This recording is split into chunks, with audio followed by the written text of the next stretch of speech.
the good things you are saying. Mr. Speaker, Honorable Speaker, I wish to move I beg to move. I beg to move the bill for the second time. Read the whole bill. I beg to move that the Higher Education Loans Board Amendment Bill, National Assembly Bill number 58 of 2022, be now read a second time. I beg to move that the Higher Education Loans Board Amendment Bill of number 58 of 2022 be read for the second time. Honorable Speaker, the principal object of this bill is to amend the Higher Education Loans Board Act number 3 of 1995 to address a specific challenge faced by our young students, those who have not yet attained the age of 18 years, and as such are eligible to apply for higher education loans under the current legal framework. However, Article 27(4) of the Constitution 2010 on equality and freedom from discrimination outlines that the state shall not discriminate directly or indirectly against any person on any grounds, including age. Honorable Speaker, the bill expressly provides that the Higher Education Loans Board shall not deny a loan to a student who has not attained the age of 18 years. This provision recognizes that many students complete their secondary education early and deserve the same opportunities for financial support to their older peers. Honorable Speaker, the students under the age of 18, the bill introduces the requirement that their parents or guardians must be co-signatories to the loans agreement. This ensures that there is legal responsibility and accountability for the loan, protecting both the student and the board, while allowing access to loan for eligible students. Honorable Speaker, Article 43(1)(f) of the Constitution of Kenya on economic and social rights states that every person has a right to education. This guarantees every person the right to education. By removing age-related barriers to accessing higher education loans, the bill seeks to enhance this right, ensuring that all students, regardless to age, have an equal opportunity to access financing to their university education. Honorable Speaker, in addition, Vision 2030 aims to transform Kenyans into middle income country by enhancing access to education and ensuring an educated workforce capable for driving economic development. By removing barriers for students under 18, the bill supports Vision 2030's goal for increasing access to higher education and producing a skilled, competitive workforce. Honorable Speaker, the amendment is also crucial in allowing students who have not yet received their national identification cards to still apply for higher education loans.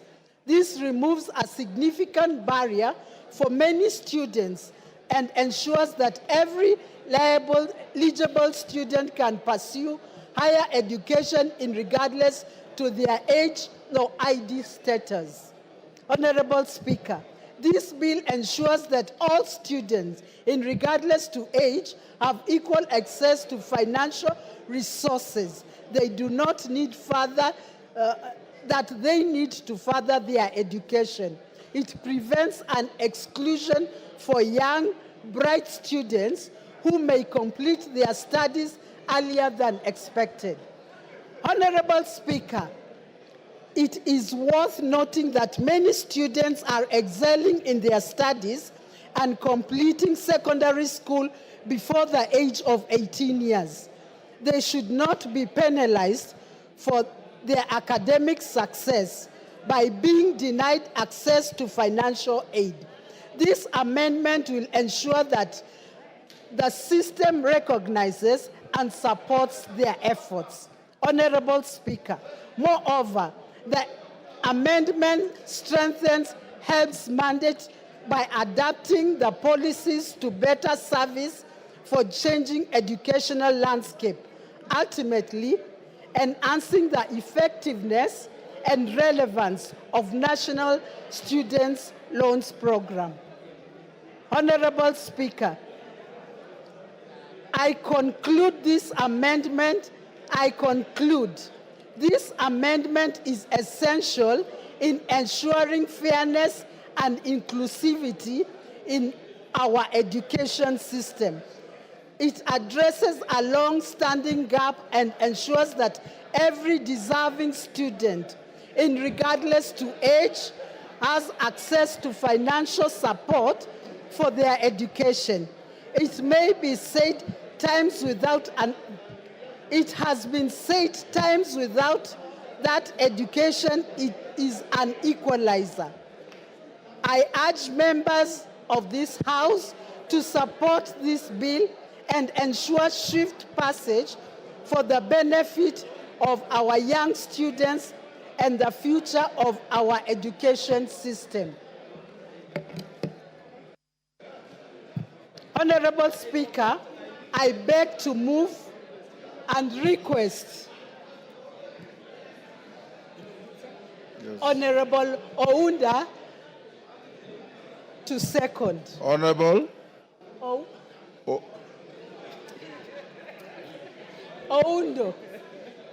Thank you. Order, Honorable Undo. Order, members. Honorable Undo, hold your horses. Okay. Take your seat. Order, honorable members. Honorable members will hold the bill at order number 11 that has been moved by the distinguished member from Machakos County, Honorable Kamene. Oundo, you'll second after we dispose of order number 12 on the supplementary order paper. Honorable members will proceed as follows. When order number 12 on the order paper, the supplementary order paper is read, the Speaker will give some short ruling on the points of order that were raised by several members this morning. Thereafter, you will have the division bell rung to call you to order for the vote. The House Business Committee has directed that voting will be by electronic process. Those of you who may not have your cards will be required to register with the clerks at the table so that everybody is voted. After the vote is cast and the results announced to the House, then we'll open to a few members who may wish to comment on the nominee that has been processed through the House. So call out order number 12.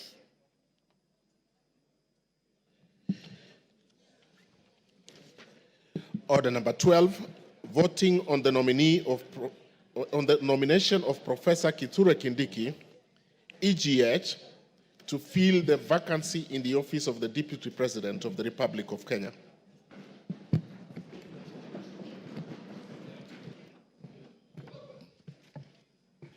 Thank you, honorable members.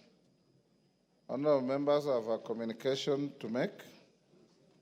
on the nomination of Professor Kithure Kindiki, EGH, to fill the vacancy in the office of the Deputy President of the Republic of Kenya. Honorable members, you will recall that earlier this morning at the commencement of the sitting, I notified the House of the receipt of a message from His Excellency the President nominating Professor Kithure Kindiki, EGH, to fill the vacancy in the office of the Deputy President pursuant to Article 149 of the Constitution. You will further recall. Mutuse, take your seat.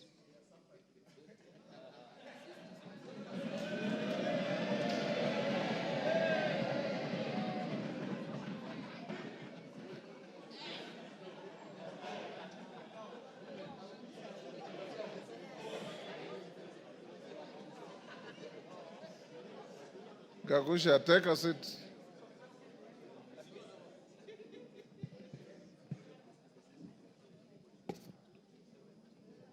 Honorable members, you may further recall that upon notification of the House, several members rose in their places and raised a number of issues for my guidance. The members who spoke included Honorable Robert Bukose, Honorable Mboka Milemba, Honorable Emmanuel Wangwe, Honorable Samuel Chepkonga, Honorable Jane Gakiri, Honorable Wanami Wamboka, and others. In this regard, I convened a meeting of the House Business Committee for the purpose of deliberating on the next steps to be taken by the House on this matter and guiding the House on the issues raised by the members. Honorable members, I've distilled the issues raised by the members as follows. 1, whether Article 149(1) of the Constitution envisages an approval process in the manner contemplated by the Public Appointments Parliamentary Approval Act, Cap 7F.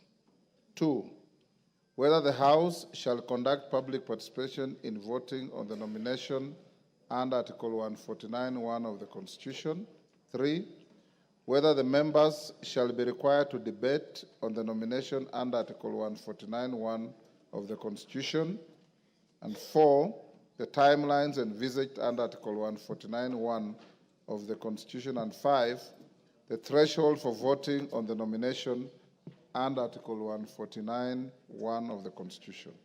Honorable members, permit me to examine each of the issues that have been raised. The first, on whether Article 149(1) of the Constitution envisages an approval process in the manner contemplated by the Public Appointments Parliamentary Approval Act. It's noteworthy that the Article 149(1) of the Constitution provides as follows, and I quote, "Within 14 days after vacancy in the office of the Deputy President arises, the President shall nominate a person to fill the vacancy and the National Assembly shall vote on the nomination within 60 days after receiving it." From a reading of Article 149(1) of the Constitution, it's expressly provided that the National Assembly shall vote on the nomination within 60 days after receiving it. The drafters of the Constitution distinguish the language used in Article 149(1) of the Constitution by expressly providing that the House is required to vote and not approve the nomination. Indeed, this is to be distinguished from the provisions of Article 132(4) of the Constitution, which provides that the President shall nominate and, with the approval of the National Assembly, appoint and may dismiss the Cabinet Secretaries in accordance with Article 152, the Attorney General in accordance with Article 156, the Secretary of the Cabinet in accordance with Article 154, Principal Secretaries in accordance with Article 155, and High Commissioners, Ambassadors, and Diplomatic and Consular Representatives. Members at the bar, take the nearest seats.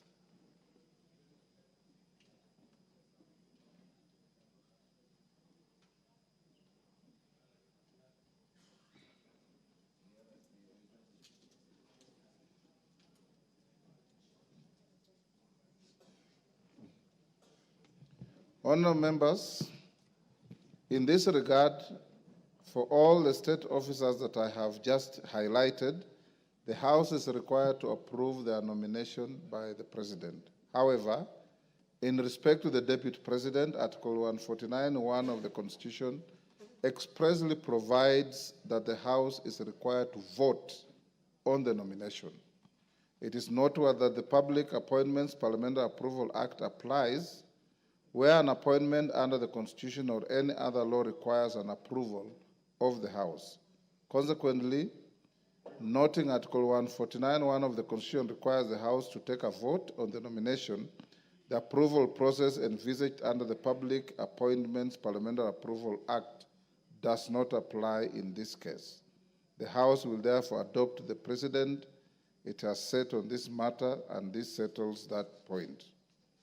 Honourable members, the second issue was whether the House shall conduct public participation in voting on the nomination under Article 149(1) of the Constitution. As stated earlier, Article 149(1) of the Constitution requires the House to take a vote on the nomination of Professor Kithure Kindiki, EGH, to fill the vacancy in the office of the Deputy President, which is essentially an election. Honourable members, you will recall that the practice of the House, whenever it is confronted with an obligation to vote on the matter as relates to an election, the instances include election of the Speaker, the Deputy Speaker, under Articles 106 of the Constitution, the members of the East African Legislative Assembly and the Pan-African Parliament, for which the House is required to vote on nominations of members to hold such positions. The practice of the House in these instances is that the House has always proceeded directly to vote without public participation. To this end, to the extent that Article 149(1) of the Constitution contemplates the House to vote upon receiving the nomination, the requirement for public participation is not applicable in this case. This settles the second issue. Honourable members, on the third issue relating to whether members shall be allowed to debate on the nomination, is noteworthy that having determined the vote contemplated under Article 149(1) of the Constitution is an election, no debate arises on a matter of election. Indeed, you will recall that in the case of the election of a Speaker of this House and the members of the East African Legislative Assembly, no debate arises. This settles that third issue. The fourth issue, honourable members, is the issue on timelines envisaged under Article 149(1) of the Constitution. You'll observe that the Article 149 of the Constitution defines the period within which the President is required to nominate a person to fill the vacancy in the office of the President, office of the Deputy President, which is within 14 days after a vacancy in the office of the Deputy President arises. The National Assembly is then required to vote on the nomination within 60 days after receiving it. Honourable members, from the foregoing, Article 149(1) of the Constitution defines the maximum period within which the President and the National Assembly are required to act. To this end, the President can nominate a person to fill the vacancy from the first day of the vacancy arises up to the 14th day. On its part, the National Assembly is required to vote on any day from the first day it receives a nomination up to the 60th day after receipt of the nomination. Consequently, the nomination of Professor Kithure Kindiki, EGH, and the vote the House is required to take today on the nomination is within the constitutional timeline provided for in Article 149(1) of the Constitution. This settles that fourth issue. The fifth and final issue that was raised was guidance on the threshold for voting under Article 149 of the Constitution. It is noteworthy that Article 149(1) of the Constitution has not defined or provided for the threshold for voting for the nomination of a person to fill the vacancy of the office of the Deputy President. Article 122(1) of the Constitution provides that, except as otherwise provided in the Constitution, any question proposed for decision in either House of Parliament shall be determined by a majority of the members in that House present and voting. Consequently, the threshold for voting on the nomination of Professor Kithure Kindiki, EGH, is a majority of the members in this House present and voting, as provided for in Article 122(1) of the Constitution. That final issue is also settled. Honorable members, in summary, therefore, I wish to guide the House as follows. 1, that Article 149 of the Constitution requires the House to take a vote on the nomination of Professor Kithure Kindiki, EGH, to fill the vacancy in the office of the Deputy President. 2, and in this regard, the House will be guided by its previous precedents whenever it's called upon to take a vote on a matter as relates to the election of the Speaker, the Deputy Speaker, and members of IALA and Pan-African Parliament. 3, that no debate arises on a matter that the House is required to take a vote. 4, that the nomination of Professor Kithure Kindiki, EGH, and the vote the House is required to take on the nomination is within the constitutional timeline provided for in Article 149(1) of the Constitution. 5, that the House Business Committee has resolved that the vote contemplated under Article 149(1) of the Constitution be taken today during this sitting of the House. 6, that the threshold for voting on the nomination of Professor Kithure Kindiki, EGH, is a majority of the members in the House present and voting as provided for in Article 122(1) of the Constitution. The House is therefore accordingly guided and may now proceed to take the vote. Clerk, can you ring the division bell for 5 minutes? Yes, Wanjala?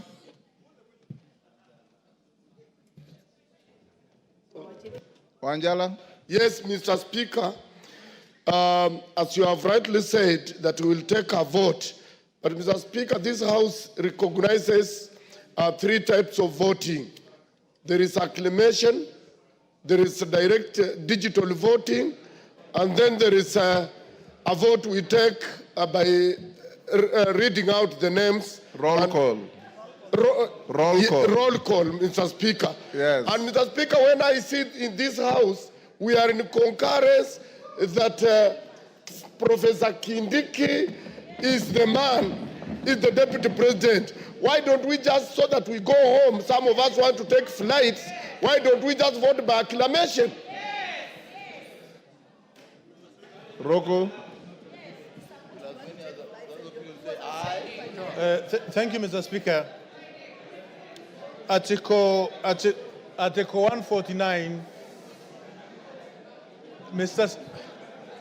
protect me, Mr. Speaker. Go on, I'm listening. Article 149 of our Constitution, Section 1, as you have rightly pointed, that the National Assembly shall vote on the nomination of the nominated Deputy President.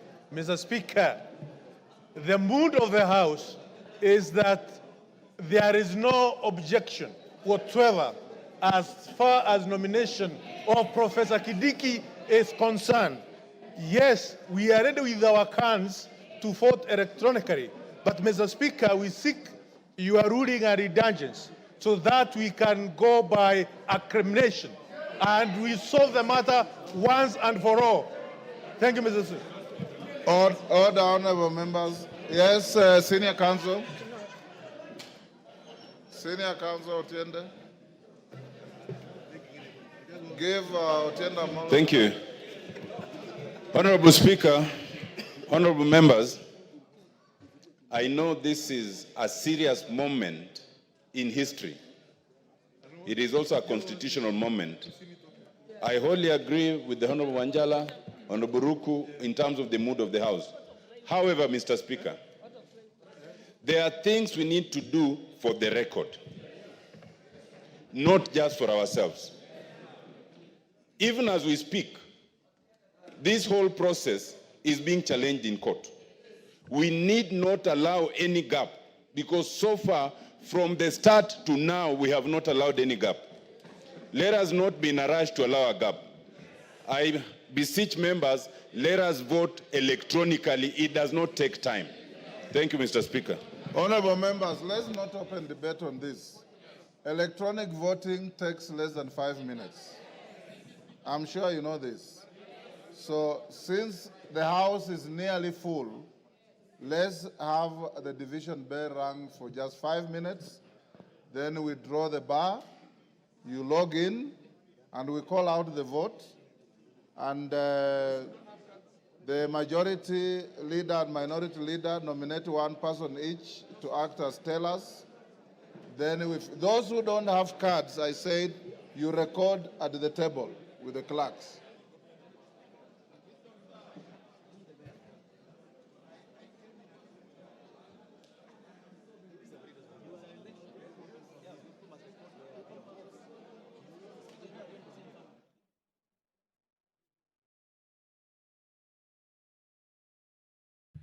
You're watching live pictures from the National Assembly, where members of parliament are preparing to vote for the nomination of Professor Kithure Kindiki to fill the vacancy in the Deputy President's office.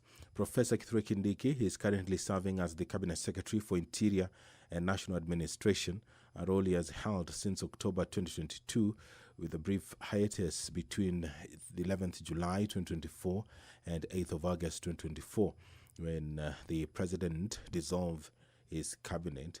As the Cabinet Secretary for Interior and National Administration, Honorable Kindiki has led and overseen achievement of various milestones and reforms, including the Police Equipment Modernization Program, significantly enhancing the capabilities of Kenya's security services, finalization of a strategic framework to commence implementation of police reforms recommended by the Honorable Justice David Maraga Task Force, as well as abolishment of the previous vetting processes for issuance of national identity cards, recognition of minority groups and stateless communities, ensuring they receive Kenyan citizenship and associated rights, and operationalization of the Public Benefit Organizations Act. These are some of the achievements of Professor Kithure Kindiki as the Cabinet Secretary for Interior. Prior to his appointment to the cabinet, Professor Kindiki served as the elected senator for Tharaka Nithi County from 2013, in which time he also served as the Deputy Speaker of the Senate, as well as the Majority Party Leader in the Senate. In his role as Senate Majority Leader, he spearheaded the legislative agenda of the Majority Party in the Senate and served as the leader of the Majority Party. As Senate Deputy Speaker, Professor Kindiki deputized the Senate Speaker in presiding over sittings and debates in the House of Senate and enforcing rules of procedure and parliamentary processes. Honorable Kindiki also conducted oversight roles, governance of counties, and participated in law-making on matters affecting counties. As an advocate of the High Court of Kenya with legal experience spanning over 24 years, Honorable Kindiki was consulted for international organizations, including the World Trade Organizations, WTO, the African Union, the Intergovernmental Authority on Development, IGAD, the United Nations, and UN specialized agencies such as the United Nations High Commissioner for Refugees, UNHCR, and United Nations Development Program, UNDP, and practice as Defense Counsel at the International Criminal Court at The Hague. Honorable Kindiki has also taught law and held various administrative positions at Moi University School of Law and the University of Nairobi School of Law.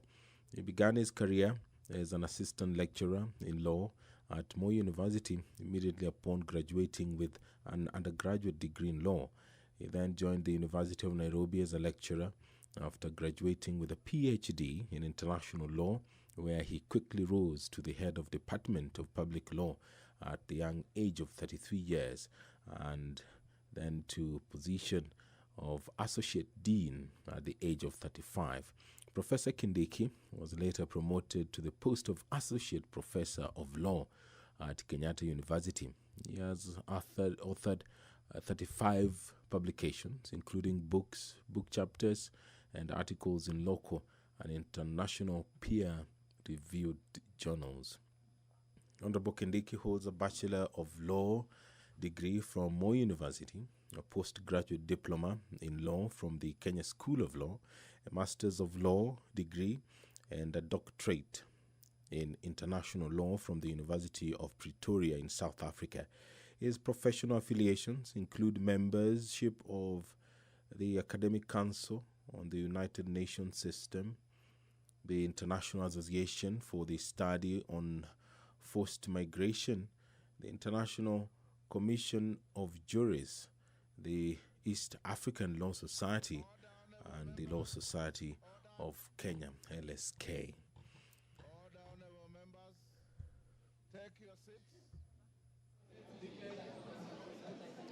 Take your seats. Sergeant, you may now draw the bar. Close the bar, sorry.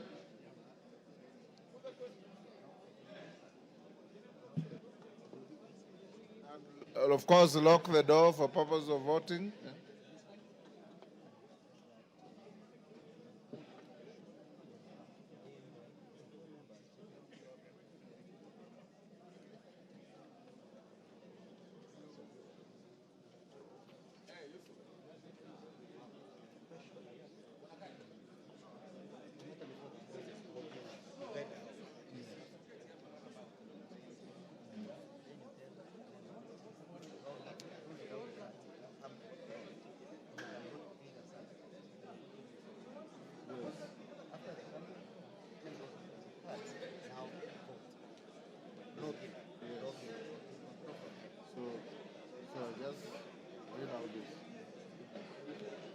Order, honorable members.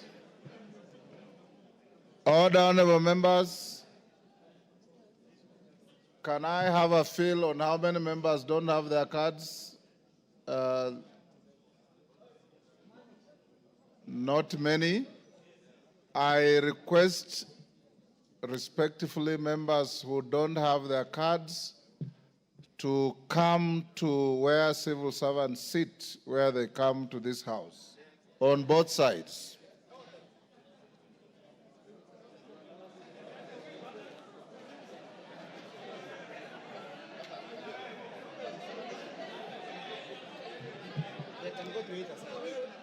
And you can go to either side, it doesn't matter, but get in there. Sergeant, give them way.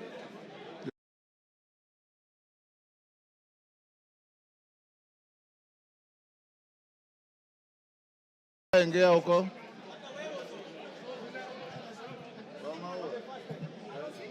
Yes. Get to this side, honorable members without cards.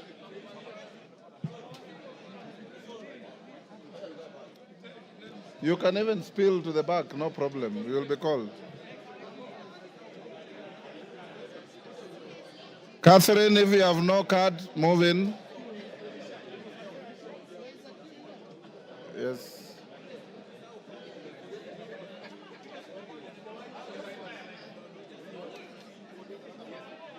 Member for Gatundu. Member for Gatundu, complete your journey where you're going. Order, honorable members. Move this side. Evo Barra, you also don't have your card. Come this side. Now, honorable members, the question we are voting on is on the nomination of Professor Kithure Kindiki, EGH, to fill the vacancy in the office of the Deputy President of the Republic of Kenya. That is the question. Now log in. Take out your cards. Take out your cards. Log in.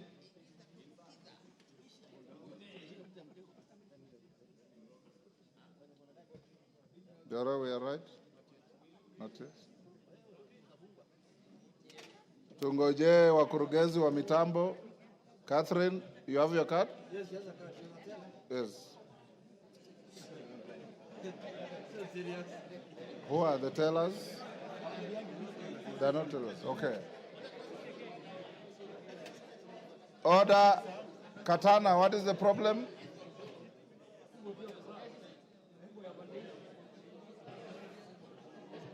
Tunangojea wakurugenzi wa mitambo. Jora, are we ready? Okay. Are we? Yes. It's not work. Then you join this. Okay, members. Members who have logged in now vote.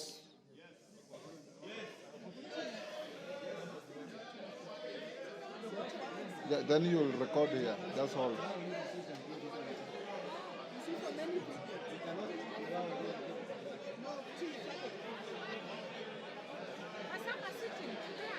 Eh?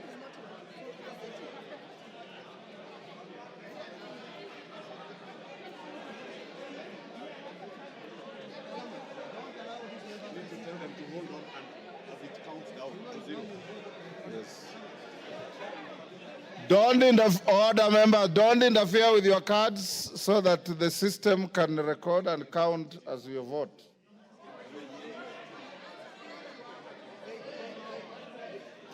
Hold.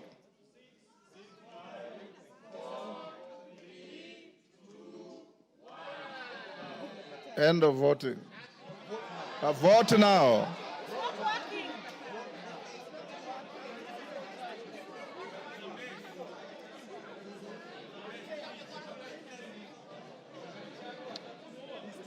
Order. Joro, what's the problem?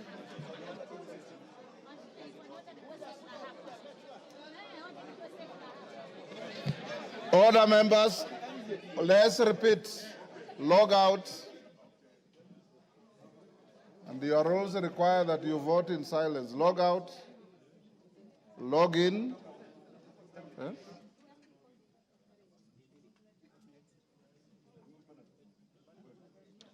Once you've logged in, just hold until you are told vote now.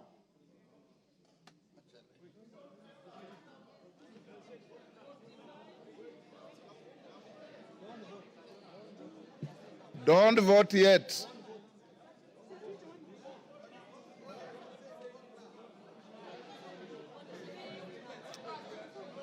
Is it malfunctioning? Kirui, is it malfunctioning?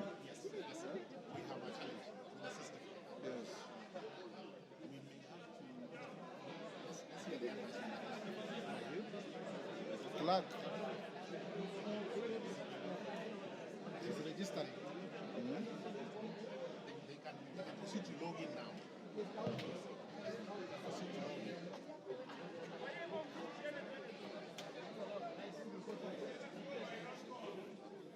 Is it working?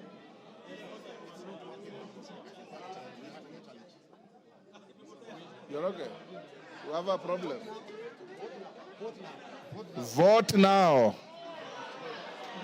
Vote now.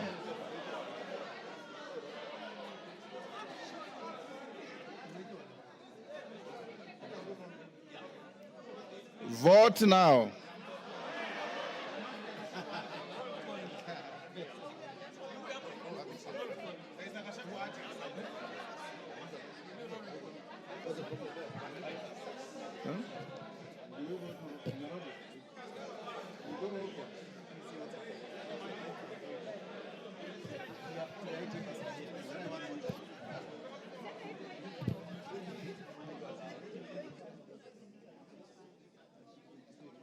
The IT man, what's the problem?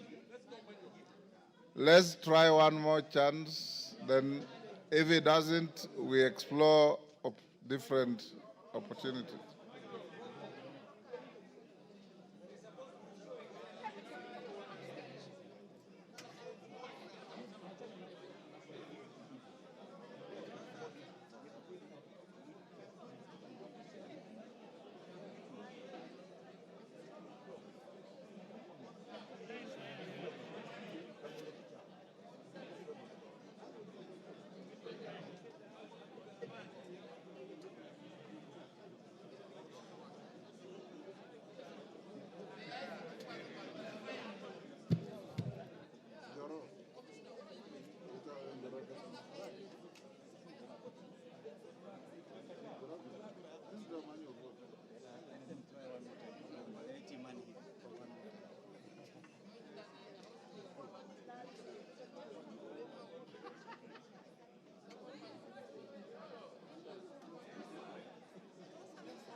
Vote now.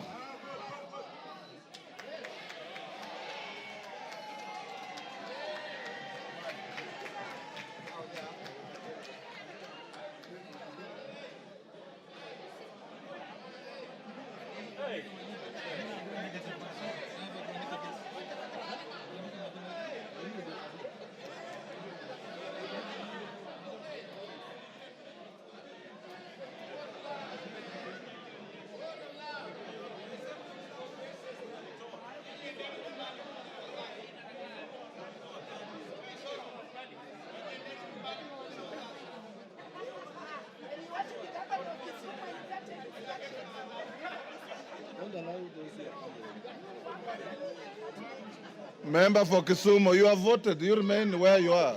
Eh? Pardon? Yes, it's done.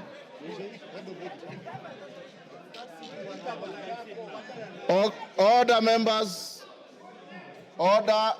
So you remain in your seats. When the voting is going on, you remain in your seats. The three ladies go back. What's the problem? Now, for the members who didn't have their cards, you will pass one by one, and they will tick against your name. You've already voted here. Oh, very good. And yourself? You have voted? Oh, you are voting? Okay. If you have voted, take your seats. Those whose equipment malfunctioned can come to the desk here and report to the clerk. Eh? Okay, okay.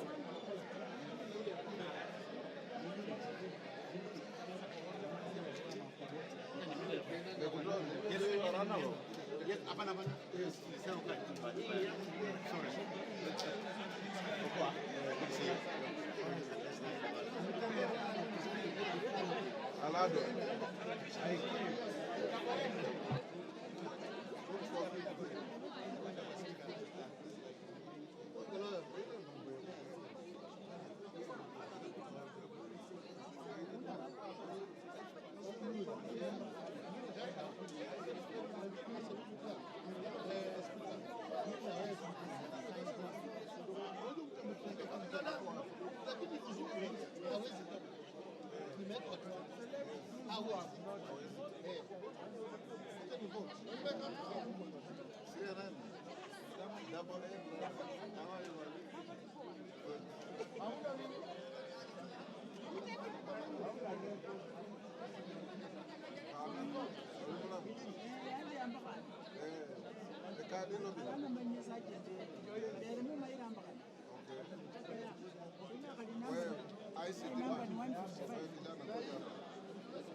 On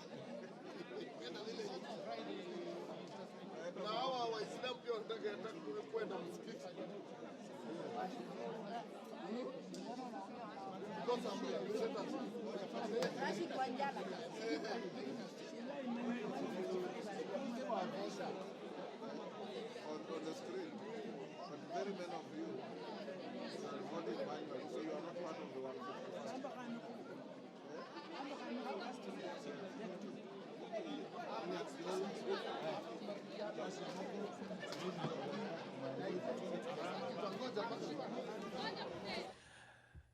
Good afternoon. You're watching live pictures from the floor of the National Assembly, where members are currently voting on the nomination of Professor Kithure Kindiki to fill the vacancy in the Deputy President's office. The professor was nominated today by the President to fill up that position, which fell vacant following the removal from office of the previous holder. And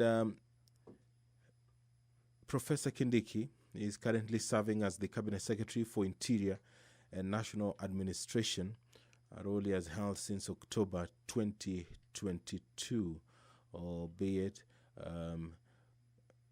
also for a small or a brief hiatus between July 11th and August 8th, 2024.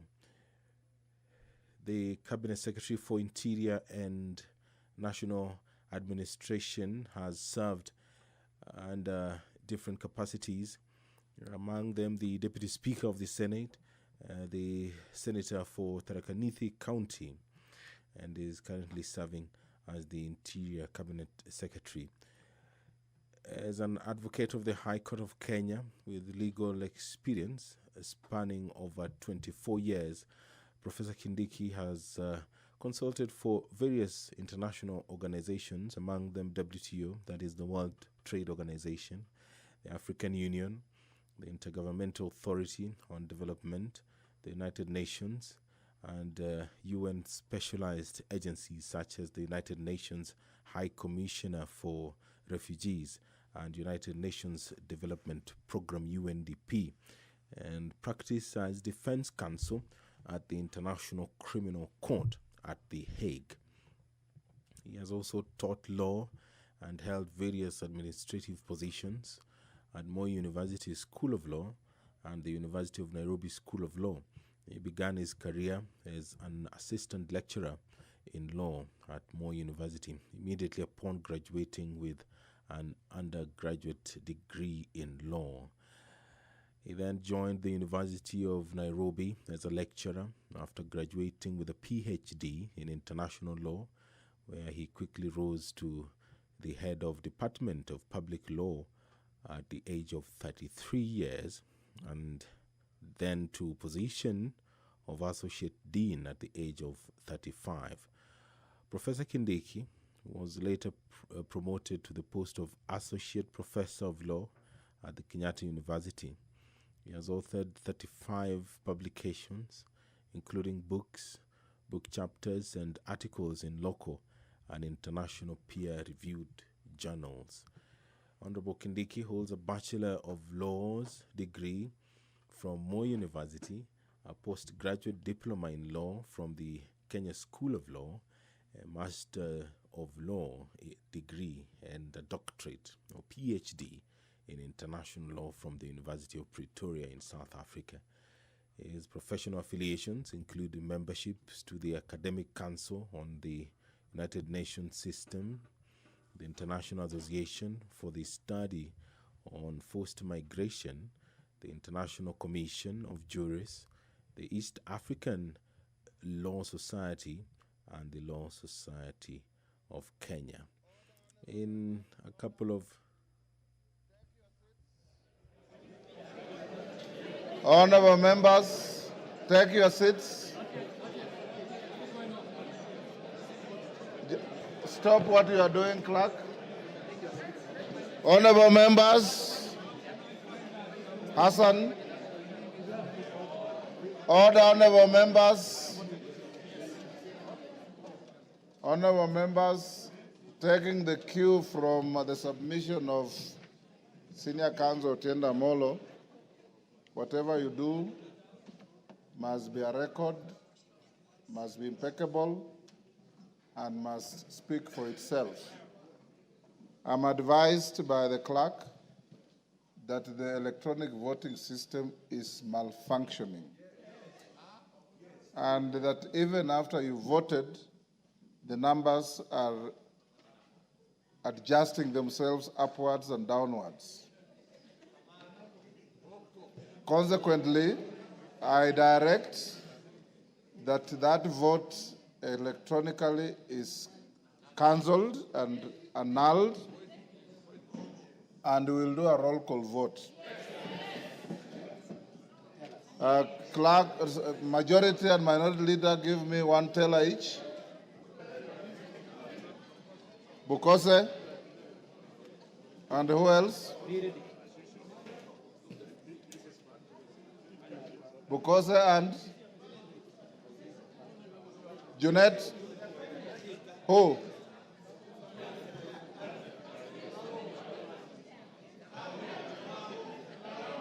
Myself. Okay. Bring to who? Zamzam? Yes. And who else? One more.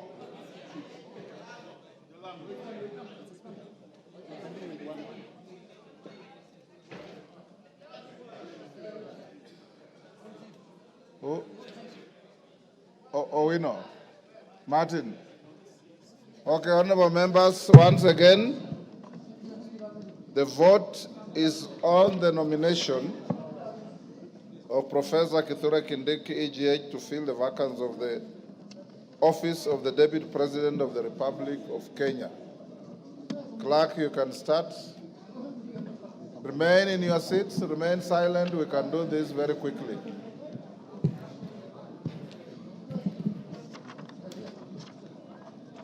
You ready? Tell us what you say. Ready? Ready? Ready? Ainabkoi, Chepkonga Kiprono Samuel. Ainamoi, Langat Benjamin Kipkurui. Ainamoi, Langat Benjamin Kipkurui. Not present. Aldai, Kitani Marian Jebet. Alego Usonga, Atandi Samuel.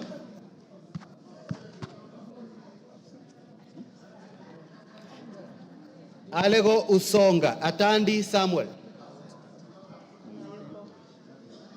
Awendo, Owino John Walter.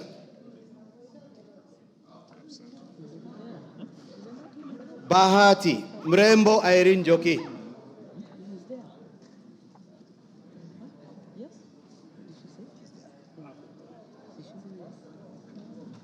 Balambala, Shurie Abdi Omar.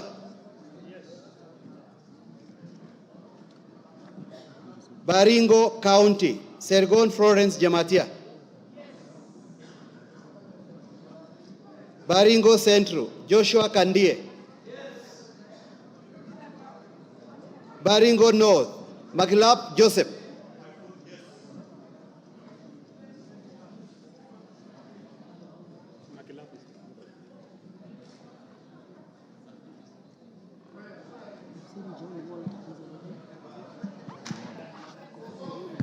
Yes.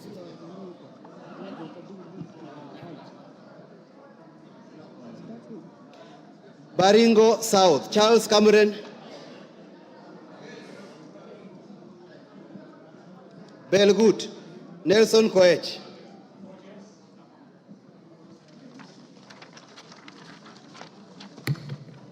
Bobasi, Innocent Obiri. Bobasi, Innocent Obiri. Bobasi, Innocent Obiri. Bamachoge Borabu, Obadia Nolfason. Barongo.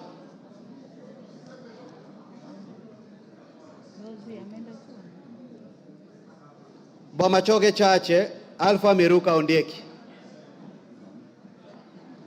Bomet County, Chepkorir Linet. Bomet Central, Richard Kilel. Bomet East, Richard Yegon. Bonchari, Charles Onchoke. Bonchari, Charles Onchoke. Bondo, Gideon Ochanda.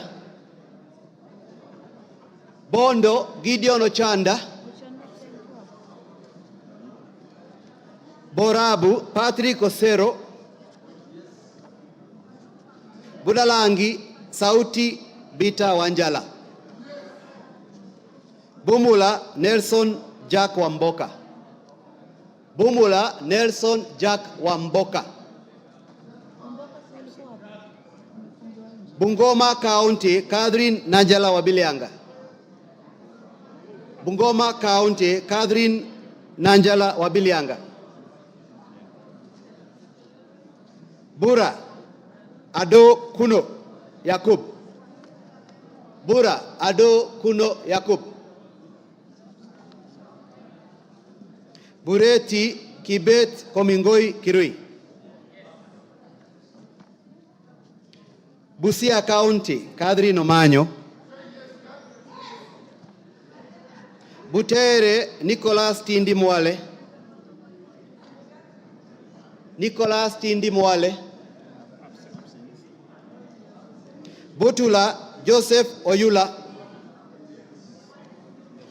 Butula Joseph Oyula. Buri Muruidhania Rindikiri Mugambi. Central Imenti Moses Nguchine. Changamwe Omar Mwinyi.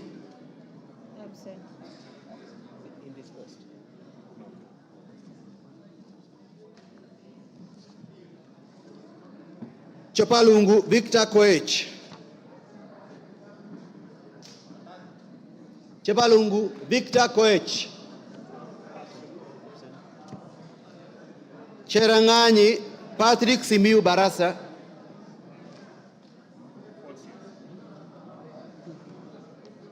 Chesume Paul Biego.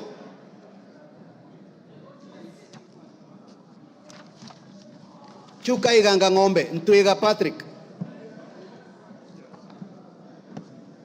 Dadab Farama Alim. Dagoretti North Beatrice Elachi. Dagoretti South John Carrier. Eldama Ravine Musa Sirma.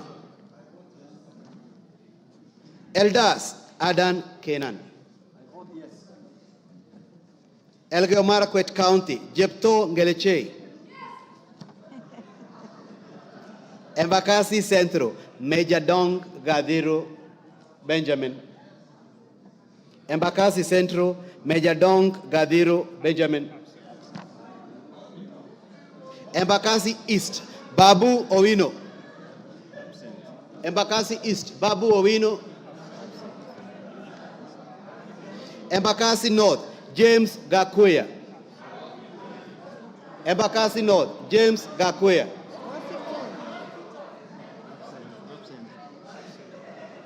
Embakasi South Julius Mawade.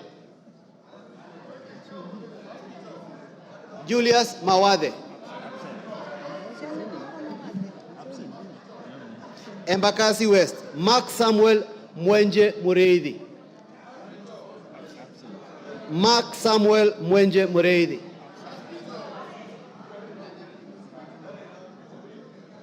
Embu County Double N Pamela Njoki. Mgwen Lelmengit Joseph Kipto. Mgwen Lelmengit Joseph Kipto. Emuhaya Omboko Milemba. Emurodikil Johanna Ngeno. Enebes Kukose, Doctor. Fafi Farah Sala Yakub.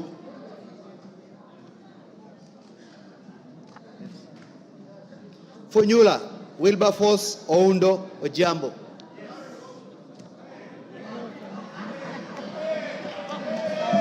Galole Said Buya Hiribai.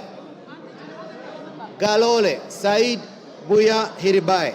Said Poster. Ganze Kenneth Charo Tungule. Charo Kenneth Charo Tungule. Garissa County Udgon Amina.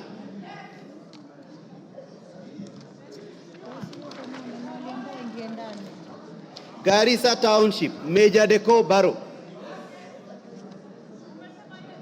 Garsen Ali Wario Guyo. Garsen Ali Wario Guyo.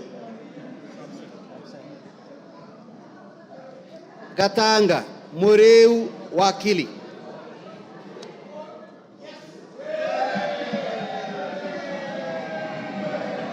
Gatondo North Njoroge Kururia. Gatondo North Njoroge Kururia. Yes, Ukapule, yes. Gatondo South Gabriel Kagombe.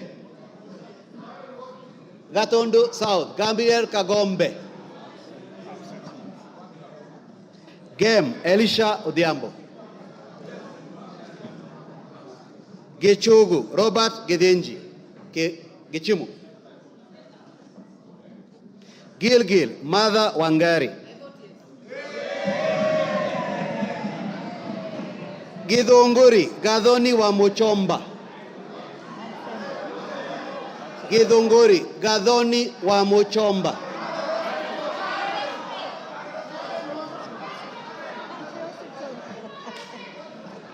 Hamisi Charles Gimose. Hamisi Charles Gimose. Homa Bay County Bensuda Joyce Otieno. Homa Bay Town George Peter Kaluma. Igembe Central Daniel Kili Karido. Igembe North Taitumu Munaiba Julius. Igembe South John Paul Mwirigi. Ijara Abdi Ali. Ikolomani Bernard Shinali Masaka. Yes. Isiolo County Mumina Bonaya.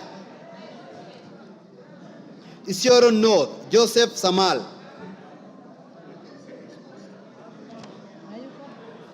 Isiolo South Tubi Bidu Mohammed. Tubi Bidu Mohammed. Jomvu Badibadi Twalib. Jomvu Badibadi Twalib. Absent. Juja Koimbori George. Juja Koimbori George.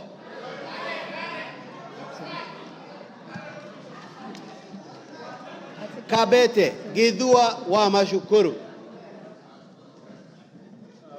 Kabondo Kasipul Ivo Bara. Kabuchai Joseph Kalasinga. Kabuchai Joseph Kalasinga. Kacheliba Lote Titus. Kacheliba Lote Titus. Kaiti Joshua Kimilu. Kaiti Joshua Kimilu. Kajiado County Lea Sankaire. Kajiado Central Elijah Memusi. Elijah Memusi. Kajiado East Kakuta Maimai. Kajiado North, Ngogoyo Onesimus. Ngogoyo Onesimus.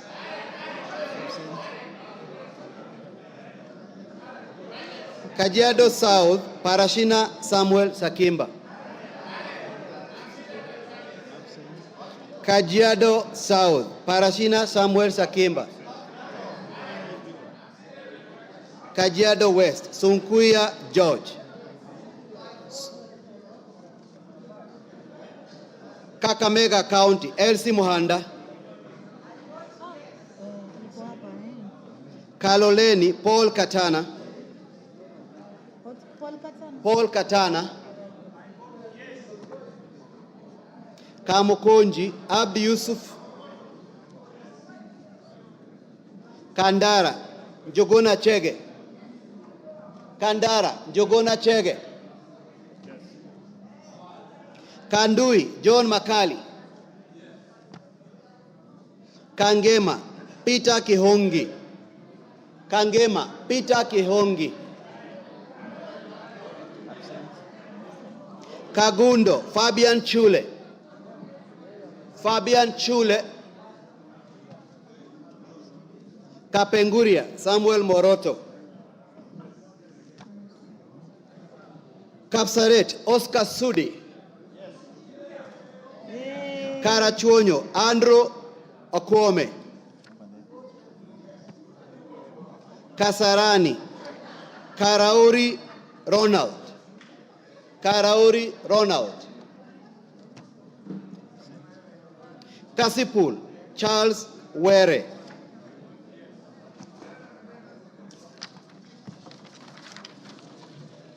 Kadhiani, Robert Mbui.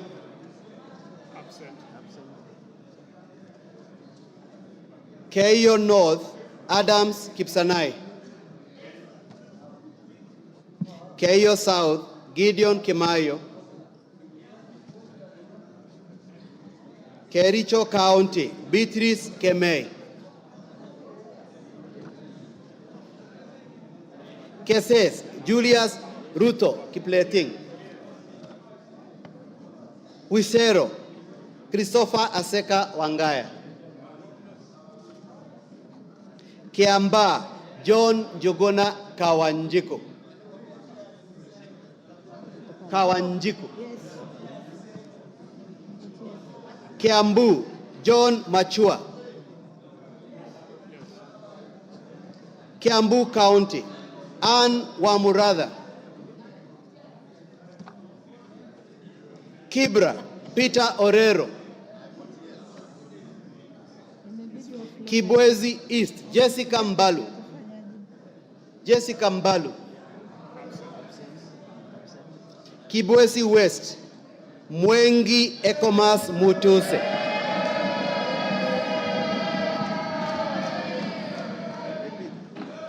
Kieni, Njoroge Wainaina. Kigumo, Joseph Munyoro.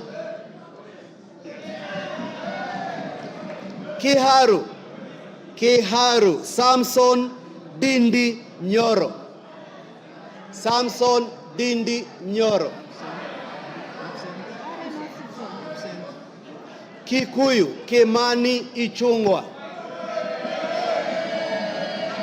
Kikuyu, Kimani Ichungwa. Kikuyu, Kimani Ichungwa.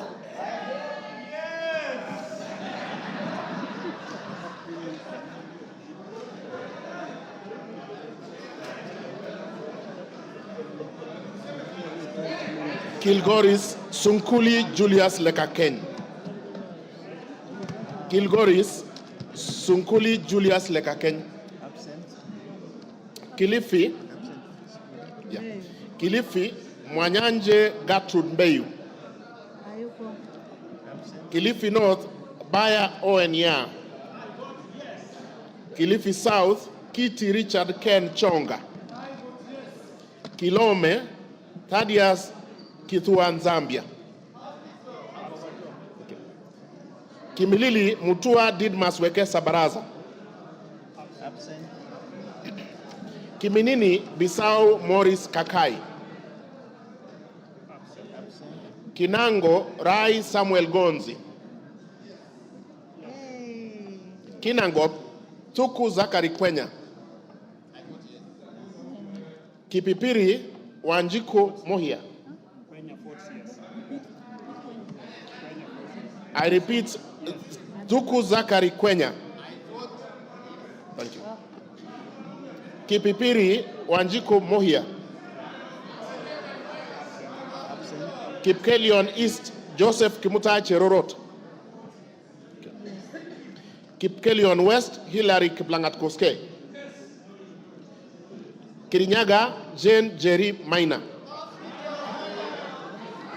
Kirinyaga Central Joseph Gashoki Getari. Kisauni Rashid Juma Bedzimba. Kisii Donya Doris Aburi.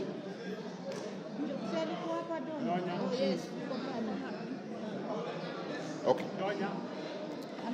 Kisumu Ruth Odiambo Odinga Busia. Kisumu Central Joshua Odongo Oron. Kisumu East Shakil Ahmed Shabir Ahmed. Kisumu West Rosa Akinyi Buyu. Kitui Irene Mudhoni Kasalu. Kitui Central Makali Benson Mulu. Kitui East Nimrod Mbithuka Mbai. Kitui Rural David Mwalika Mboni. Kitui South Rachel Kaki Nyamai. Kitui West Edith Vethi Nyenze. Kitui Chache North Nyakundi Jafeth Mokaya. Kitutu Chache South Anthony Kibagendi. Kitutu Masaba Clive Ombane Gisairo. Konoin Brighton Leonard Yegon. Kureso North Mutai Alfred Kibrono. Kureso South Please repeat. Can I repeat? Kureso is North Mutai Alfred Kibrono. Thank you. Kureso South Joseph Kipkoske Tanui. Kuria East Maisori Marwa Kitayama Kemero. Kuria West Matthias Nyamabe Robi. Kwale Fatuma Hamisi Masito. Kwanza Ferdinand Kevin Wanyonyi. Lafe Abdirahman Mohammed Abdi. Lagdera Abdikadir Hussein Muhammad. Laikipia Jane Wangeshi Kagiri. Laikipia East Festus Mwangi Kionjori. Laikipia North Sarah Paulata Korere. Laikipia West Stephen Washira Karani. Laisamis Joseph Lekuton. Lamu Monica Mudhoni Marufu. Lamu East Ruwaida Mohammed Obo. Lamu West Mudamas Stanley Moirori. Langata Felix Odiwor Kode. Lari Joseph Buruka Hangara. Likoni Mishi Juma Hamisi Mboko. Likuyani Innocent Maino Mugabe. Likuyani. Okay. Limuru John Keragu Chege. Okay. Loima Protas Ewesit Akuja. Luanda Dick Maungu Oyugi. Lugari, yeah, he did. Yeah, he said yes. Okay. Okay. So do we repeat? Dick Maungu Oyugi, Luanda. Okay. Nabii Nabwera Daraja, Lugari. Okay. Lungalunga, Mangale Munga Chiforomondo. Lurambi, Titus Hamala Mukwana. Mara, Japheth, yeah, Lurambi, Titus Hamala Mukwana. Okay. Japheth Miriti Kareke Mbuki, Mara. Kamene Joyce Machakos.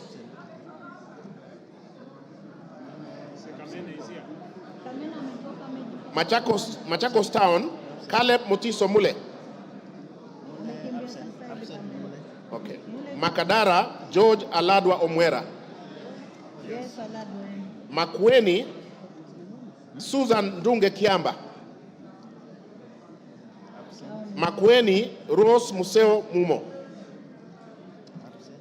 Malava, Moses Malulu Injendi. Malindi, Amina Laura Mnyazi.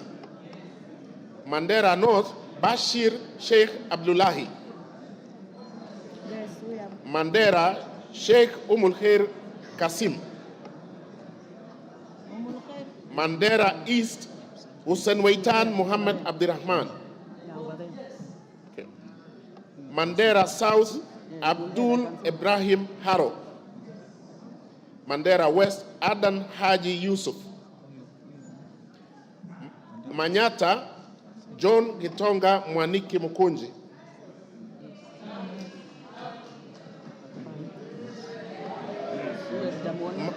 Maragwa, Mary Wamaua Waidera Njoroge. Okay. Marakwet East, David Kangogo Bowen. Okay.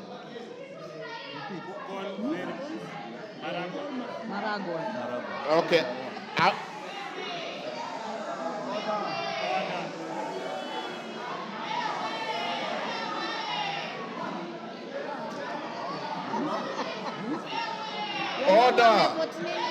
Order, members. Order. Member for Kisumu. Order. Order. Order. Order. Rosabuyu. Order. Wamaua vote. Call Wamaua. Okay. I will move to Marakwet West. Timothy Kipchumba Toroitich.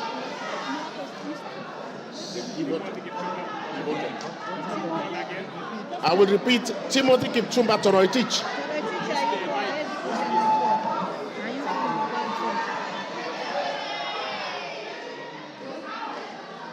Order, Rosabu, you are out of order. Order. Wamaua, just sit down. Order.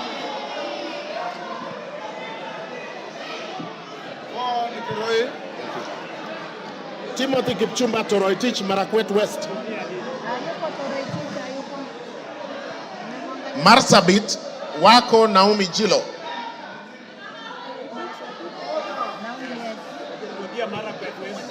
Okay, I repeat, Marakwet West. Order, Lillian Kogo. Order, Lillian. Order, Lillian Kogo. Take your seat. Take your seat. Order.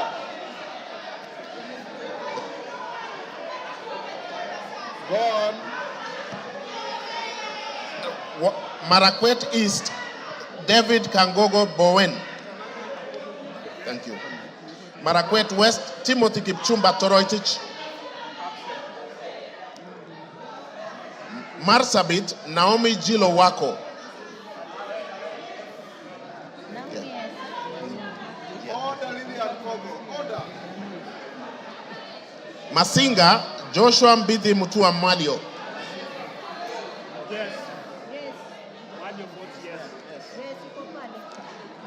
Matayos Odanga Geoffrey Makoha. Madare Olwoch Anthony Tom. Madioya Gishuki Edwin Mugo. Madira Kahugu Eric Mwangi.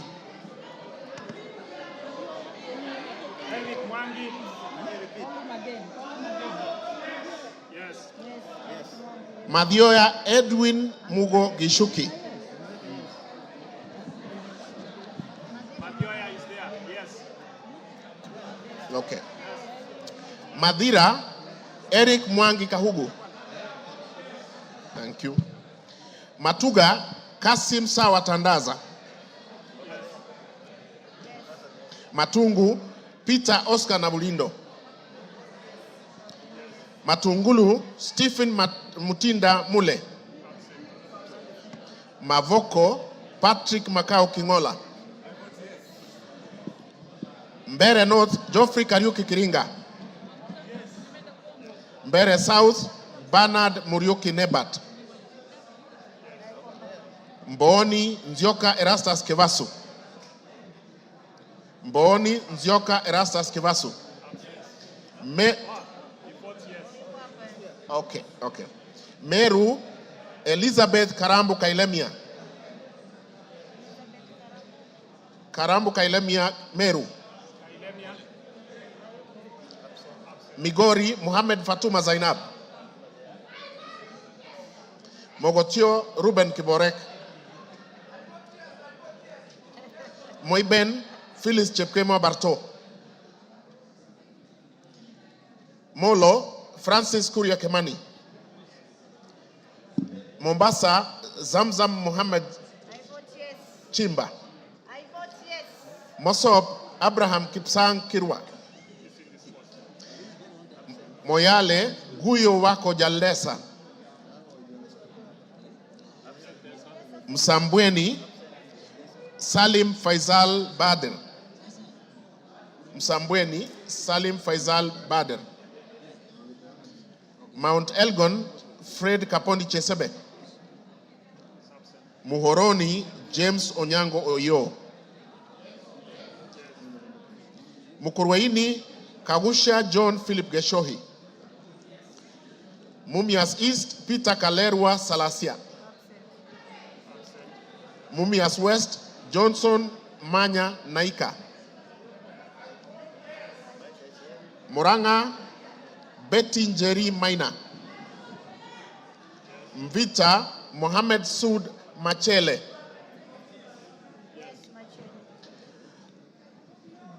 Mwala Musau Vincent Musioka.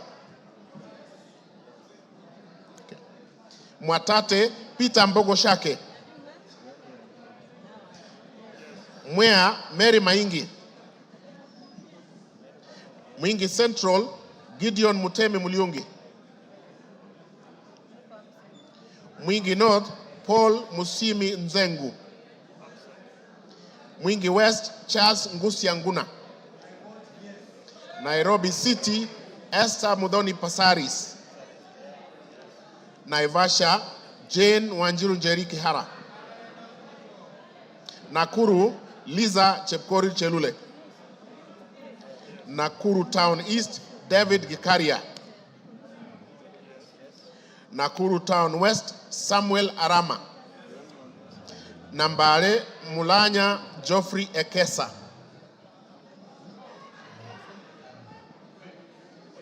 Nambare Mulanya Geoffrey Ekesa.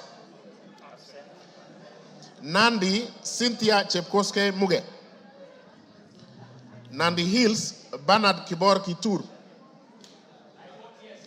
Narok Rebecca Nonaishi Tonke. Narok East Lemanken Aramat. Narok North Agnes Mantaine Pareyo. Narok South Olentutu Kitilai. Okay. Narok West Gabriel Koshal Tongoyo. Navaholo Emmanuel Wangwe. Ndaragwa George Gashagwa. Ndiwa Martin Peters Owino. I vote yes. Ndia George Masharia Kariuki. Njoro Charity Katambi Chepkwony. North Hor Ade Wario Guyo. North Imenti Rahim Dawood Abdul. North Mogirango Joash Nyamache Nyamoko. Nyakach Owor Joshua Aduma Owor. Nyakach. Nyali Muhammad Ali. Nyamira Jerusha Momanyi Mongina. Nyandarua Faith Waire Mogitau. Nyando Okelo Jared Odoyo.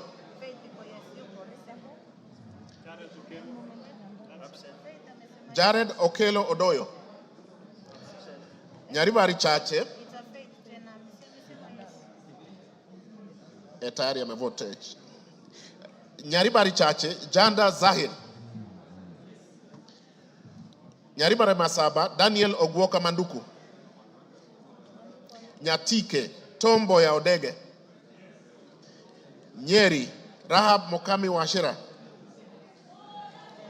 Nyeri Town, Duncan Maina Madenge. Oljororok, Michael Mwangi Mushira. Olkalau, David Juguna Kiaraho. Odaya, Michael Wambogo Wainaina. Pokot South, David Losiakao Kosing.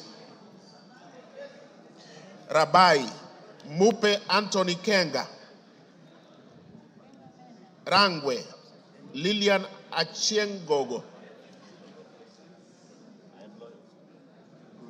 Rarieda, Paul Rangwe, Gogo Lilian Achieng. Thank you. Rarieda, Paul Otienda Molo. Rongai, Paul Kibet Chebor. Rongo, Paul Abuor. Roy Sambu. Okay. Roy Sambu, Agustin Kamande Muafrika.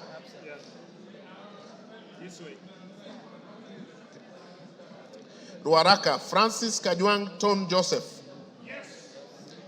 Roiru, Kengara Simon Nganga. Runyenjes, Eric Muchangi Njiru Karemba. Sabatia, Sloya Clement Logova.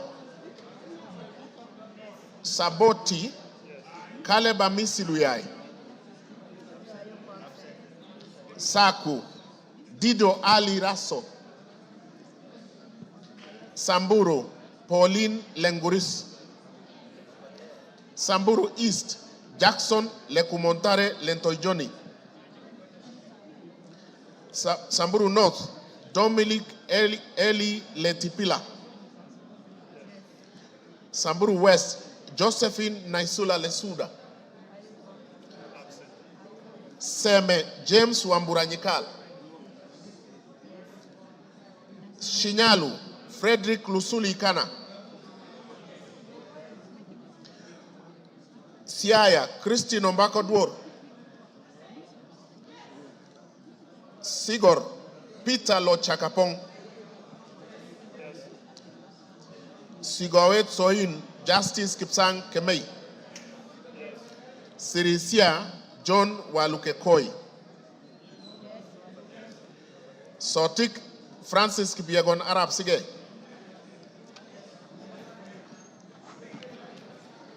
Saudi Menti Dr. Shadrach Mwiti Idenji. South Mogirangos Silvanas Osoro Nyego. Soy David Kiplagat. Starehe Mwago Amos Maina. Suba North Millie Grace Akoto Diambo. Suba South Karoli Omondi.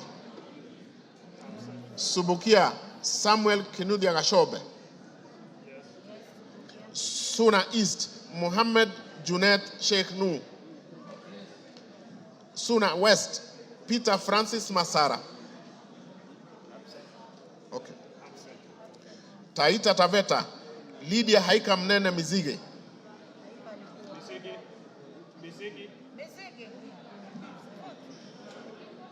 Okay. Tana River, Amina Dika Abdullahi. Tarbaj, Hussein Abdi Bare. Taveta, John Okano Bwire. Teso North, Edward Kaunya Oku. Yes. Teso South, Mary Emase Otucho. Tetu, Geoffrey Wandeto Mwangi.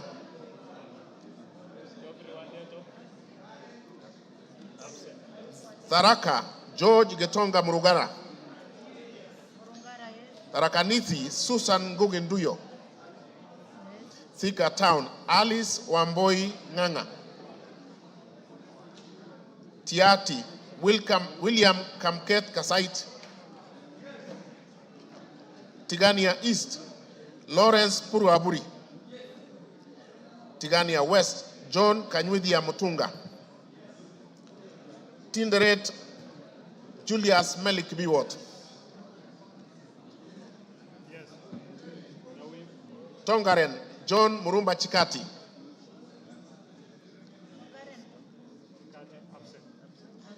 Trans Nzoia, Lillian Chebet Siyoy. Tarbo, Janet Chepkemboy Sitiene. Turkana, Cecilia Asinyen Nyetit. Turkana Central, Joseph Namuar Emathe. Turkana East, Nicholas Gikolong. Turkana North, Paul Ekwom Nabuin. Turkana South, John Ariko Namoit. Turkana West, Daniel Epuyo Nanok. Wasingishu, Gladys Jepkoske Boss. Ugenya, David Oumochieng. Uriri, Mark Ogola Nyamita. Vihiga, Kevai Ernest Ogesi Kagesi. Vihiga, Beatrice Kahai Adagala. Voi, Hamis Chome Abdi. Wajir, Fatuma Abdi Jeho. Wajir East, Aden Dawood Mohammed. Wajir North, Ibrahim Abdi Sane. Sane. Wajir South, Mohammed Aden Ado. Wajir West, Yusuf Mohammed Farah. Webuye East, Martin Pepela Wanyonyi.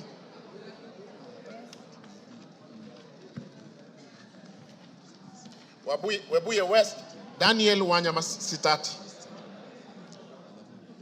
Daniel Wanyama Sitati. West Mogrango, Stephen Mogaka. West Pokot, Rael Chepkemoy Kasiwai.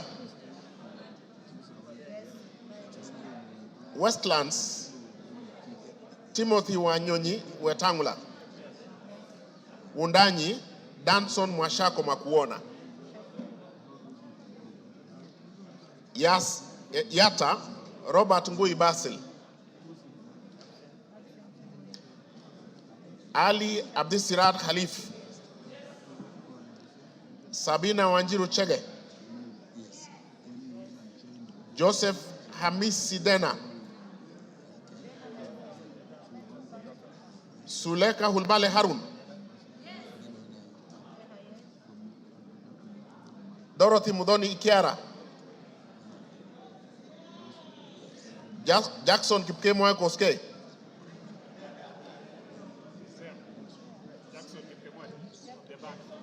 Jackson Kipkemoy Koske. Irene Nyakerario Mayaka, Umulher Harun Muhammad,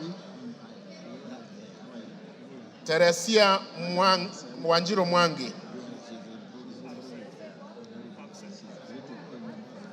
Abubakar Ahmed Talib,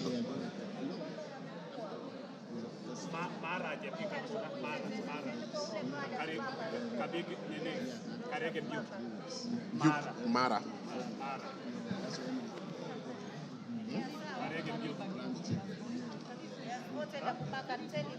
Yeah. Yes, America, yes. Yeah. Okay. And Mara.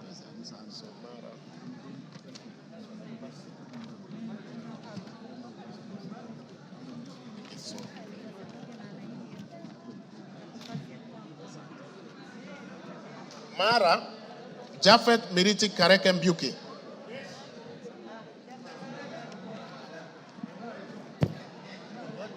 Okay, we are done.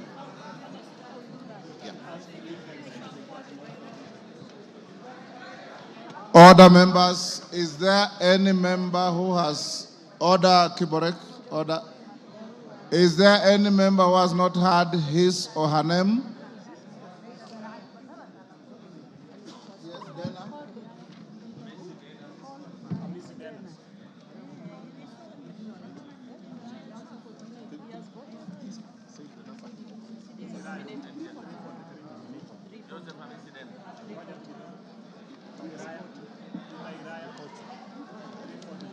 Honorable members, is there any member? Yes, Yes. Joseph Wainaina Iraya.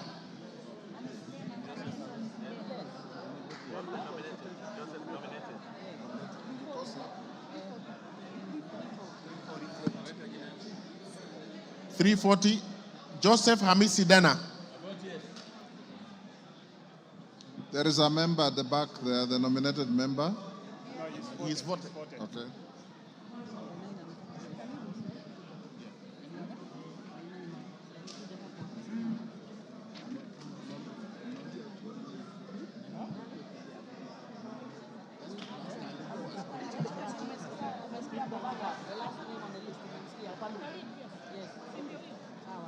Honorable members, order, honorable members, is there any member who has not been called out on the roll call?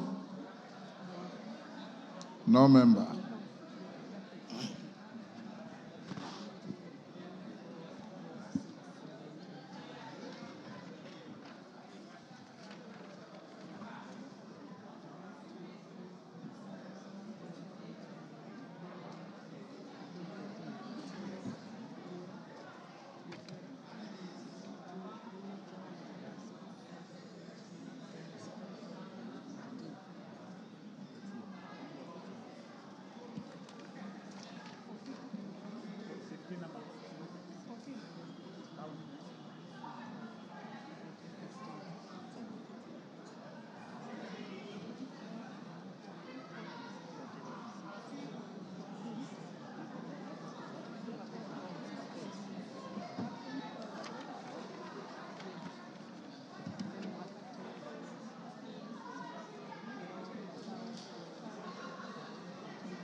Could the Honorable Member for Loima, Honorable Protas Ewesit Akuja, come to the front, please?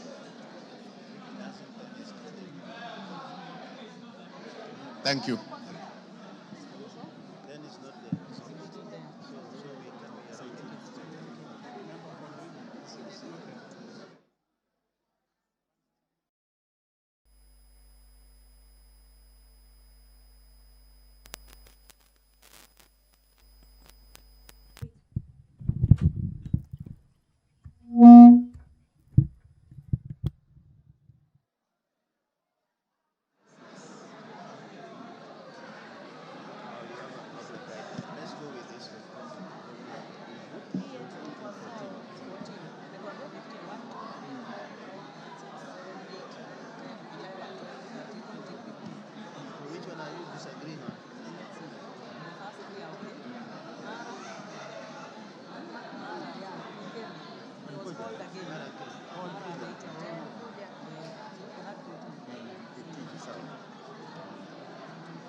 Good afternoon. The members of parliament have been voting for the nomination of Professor Kithure Kindiki to fill the vacancy in the Deputy President's office.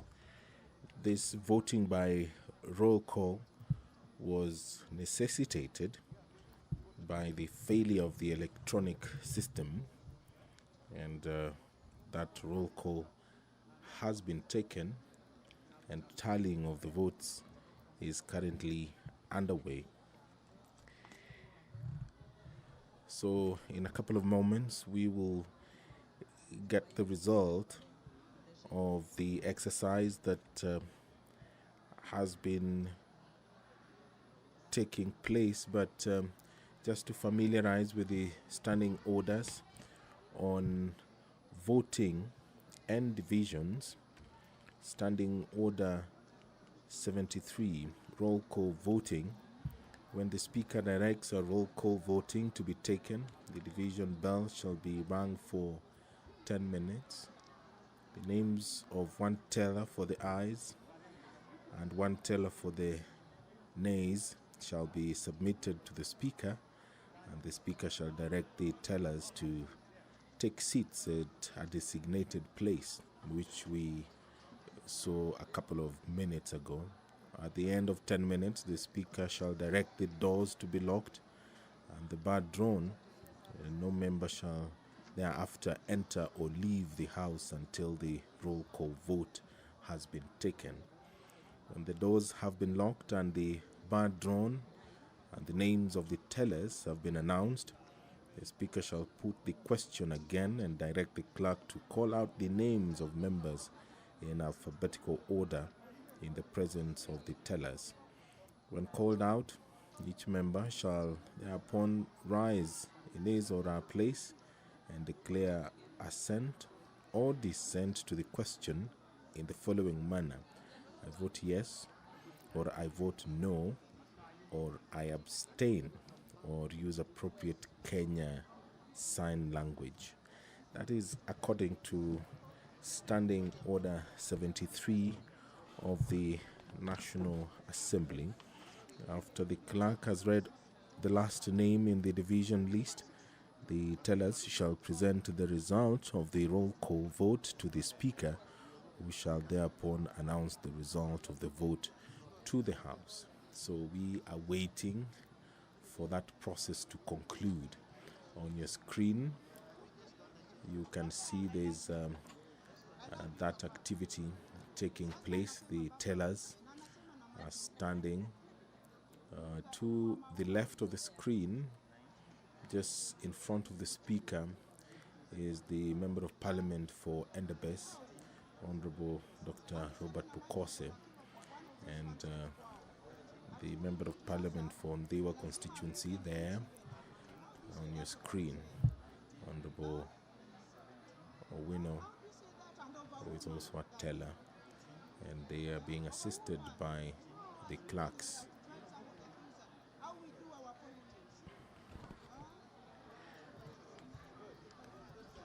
Standing Order 71 of the National Assembly talks about technical failure, confusion or error occurring, which we did see some minutes ago. In the event of a technical failure, confusion or error occurring in the course of voting, which in the opinion of the Speaker cannot otherwise be corrected, the Speaker may direct the House to another round of electronic voting or proceed to a roll call voting. And all that we have seen today during this historic exercise for the National Assembly, where they are considering the nomination of Professor Kithure Kindiki, EGH, to fill the vacancy in the Deputy President's office. The professor currently serves as the Cabinet Secretary for Interior and National Administration, a role he has held since October 2022. But there was a brief moment between July 11th, 2024 and August 8th, 2024, when His Excellency the President dissolved his cabinet. But the former senator for Tharaka Nithi County was reappointed to the very docket that he had served and is currently serving the country in that capacity as the Cabinet Secretary for Interior. We will see the decision that is taken by the National Assembly this afternoon.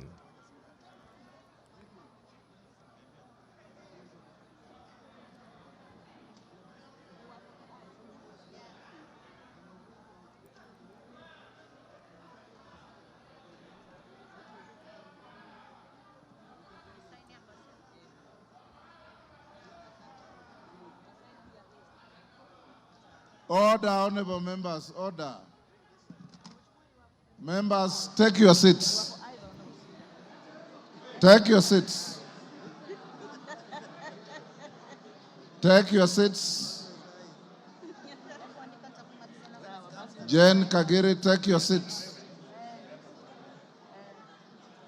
Take your seats, members. Karemba, take your seats. Ruku. Take your seats.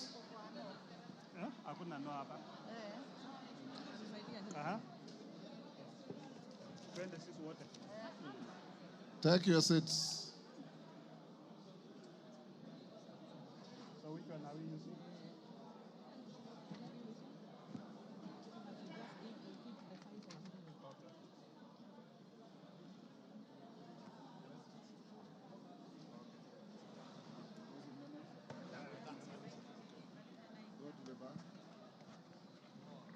Tell us, go to the bar.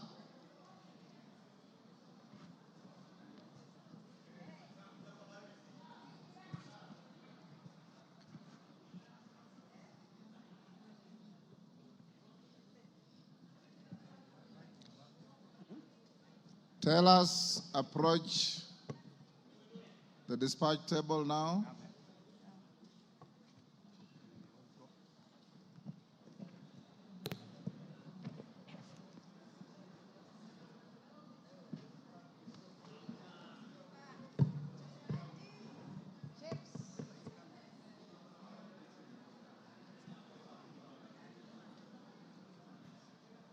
Who is your team leader, Bukose?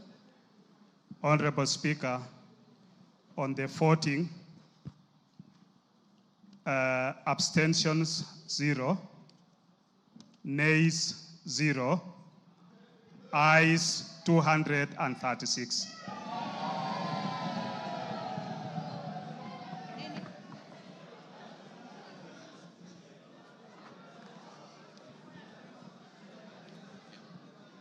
You have signed to the.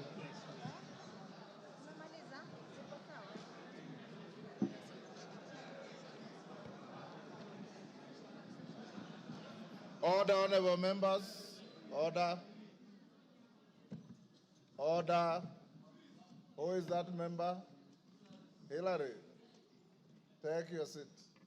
Honorable members, the vote on the nomination of Professor Kithure Kindiki to fill the vacancy in the office of the Deputy President of the Republic of Kenya is as follows.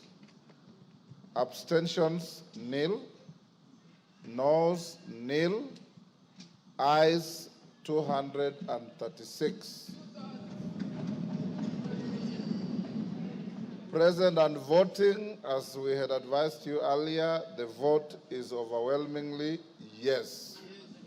So the nomination is herewith declared passed by the House, and the Speaker will transmit the results to the President, and the Speaker will also sign a Gazette notice to this effect that the nominee for Deputy President has been duly voted by the House and approved. Approval is not applicable here. Has been voted by the House and therefore will transmit to the appointing authority to proceed with the appointment. Is now Deputy President-elect.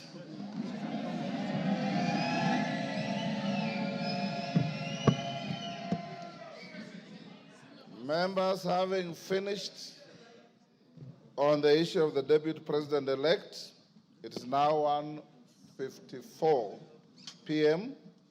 and the House will adjourn until this afternoon at 2:30.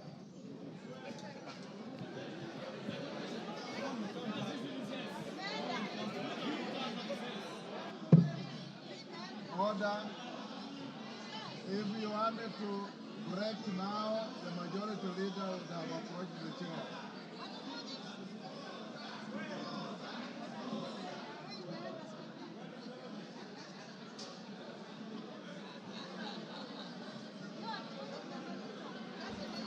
You've been watching the proceedings in the National Assembly where the House has voted for the nominee to fill the position of Deputy President, and that is Professor Kithure Kindiki. That message will be transmitted to the President, and the Speaker of the National Assembly will gazette the decision of the National Assembly this afternoon. As things stand, Professor Kithure Kindiki is the Deputy President-elect.